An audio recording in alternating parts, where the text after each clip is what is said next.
वाव creation channel में आप सभी का स्वागत है। बुखार आ जाती है किसी भी कारण से, जैसे कि आपको डेंगू हो गया है, मलेरिया हो गया है, वायरल फीवर हो गया है, किसी भी प्रकार का बुखार है। जैसे बुखार आने के बहुत सारे कारण होते हैं। अगर आपका इम्यूनिटी सिस्टम कमजोर होता है तो बुखार आ जाता है, सर्दी जुकाम लगता है तो बुखार आने के चांस बढ़ जाते हैं। कई बार शरीर के अंदर दर्द होकर के बुखार आना शुरू हो जाते हैं।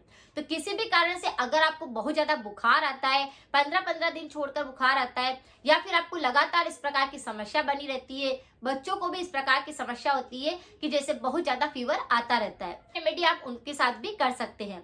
यानी बच्चों से लेकर बड़ों तक अगर किसी को भी किसी भी प्रकार का बुखार है तो इस रेमेडी को आप अप्लाई कर सकते हैं। आज जिस काढ़े की बात मैं कर रही हूँ बहुत ही नेचुरल काढ़ा है, और इसे आप बुखार आने के बाद दिन में 3 बार अगर लेते हैं तो आपको दवाई लेने की आवश्यकता नहीं रहती। आपका बुखार जल्दी से उतर जाता है और आपके शरीर के अंदर जो कमजोरी आ जाती है या किसी प्रकार का संक्रमण हो जाता है वह भी बिल्कुल खत्म हो जाता है। तो यहाँ पर रेमेडी के तौर पर हम लेंगे तुलसी के पत्ते होते हैं, उसका आपको पाउडर बना लेना है, या तुलसी का पाउडर मार्केट के अंदर भी आसानी से मिल जाता है तो आप उसको ला सकते हैं। और साथ में ही गिलोय का पाउडर चाहिए। गिलोय यानी गड़ूची, जो कि बहुत ही अच्छी होती है बुखार के लिए। किसी भी प्रकार का बुखार आ रहा होता है लेकिन अगर गिलोय का सेवन किया जाए तो वह अमृत तुल्य होती है। तो यहाँ पर हम दोनों चीज का प्रयोग करेंगे, तुलसी के पाउडर का और गिलोय के पाउडर का। यानी कि आपको क्या करना है, इसका एक काढ़ा तैयार करना है और इस काढ़े को आपको दिन में 3 बार लेना है। अगर बुखार आ रहा है तो आप इसे तुरंत बनाकर भी पी सकते हैं। जैसे 1 गिलास पानी लेना है और आपको 2-2 चम्मच दोनों पाउडर को डालना है। 2 चम्मच ही आपको तुलसी का पाउडर डाल देना है, 2 चम्मच ही आपको गिलोय का पाउडर डाल देना है। पानी को आपको अच्छे से बॉईल करना है और जब भी 1 कप पानी रह जाता है तो इसे सीप सीप करके पीना है। इस तरह से इस पानी को आप 3 बार बनाकर पी सकते हैं। इस काढ़े के सेवन से आप देखेंगे कि बुखार तुरंत उतरने लगी है, आपका इम्यूनिटी सिस्टम अच्छा हो गया है, किसी भी प्रकार का अगर संक्रमण के कारण बुखार आया है तो वह बिल्कुल उतर जाएगा। तो इस तरह से तो आपको इस काढ़े को बनाकर लेना है जिससे कि बुखार कैसी भी हो उसमें आपको आराम आएगा। जैसे कि आपको मौसमी का सेवन करना है। मौसमी खाने से आप देखेंगे कि आपकी बुखार का टेम्परेचर जो है वो चाहे कितना ही हाई लेवल हो चुका है वह सही हो जाता है। बच्चों को भी आप मौसमी छीलकर दे सकते हैं। चाहे सर्दी का मौसम हो तो भी आप मौसमी खा सकते हैं।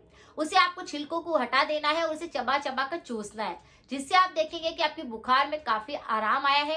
फाइबर आपके पेट के अंदर जाता है तो आपको पेट संबंधी भी किसी कारण से समस्या होती है, उसके कारण भी हमें कई बार इम्यूनिटी कमजोर हो जाता है और बुखार आने के चांस बढ़ जाते हैं।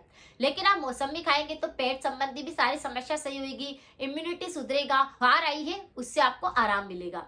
तो इस तरह से आपको सूप लेना है, दलिया लेना है, फ्रूट लेने हैं, नारियल पानी पीना है। साथ में अगर इन चीजों का भी अगर आप सेवन करते हैं, ध्यान रखते हैं खाने पीने का, आपकी डाइट पर आप ध्यान देते हैं तो इस प्रकार से बुखार को आप कंट्रोल कर सकते हैं। पाउडर और गिलोय के पाउडर का काढ़ा लीजिए जिससे कि आपकी बुखार जल्दी से उतर जाएगी। और बार बार जो आपको इस प्रकार से एक चेन बनी रहती है कि आपको थोड़े दिन निकला फिर बुखार आ गया, शरीर में कमजोरी आ गई, तो इस प्रकार की समस्या से भी आपको आराम मिलेगा। काढ़े को दिन में 3 बार ले सकते हैं। एक बार सुबह ले लीजिए, एक बार दिन में ले लीजिए, एक बार रात को सोते समय ले लीजिए। और थोड़ा जैसे कि काली मिर्च हो गया, मुनक्का हो गया, इनका सेवन भी आप करते रहिए जिससे कि बुखार के साथ में गले के संक्रमण ना हो और आपका शरीर बिल्कुल स्वस्थ रहे। तो अगर जानकारी थोड़ी सी यूजफुल लगी है तो सभी के साथ शेयर करें। नए दर्शक पहली बार चैनल से जुड़े हैं तो चैनल को जरूर सब्सक्राइब करें, बेल आइकन को जरूर प्रेस करके रखें ताकि और वीडियो भी आप तक आ सके। मिलते हैं फिर नेक्स्ट जानकारी के साथ में। Thank you so much.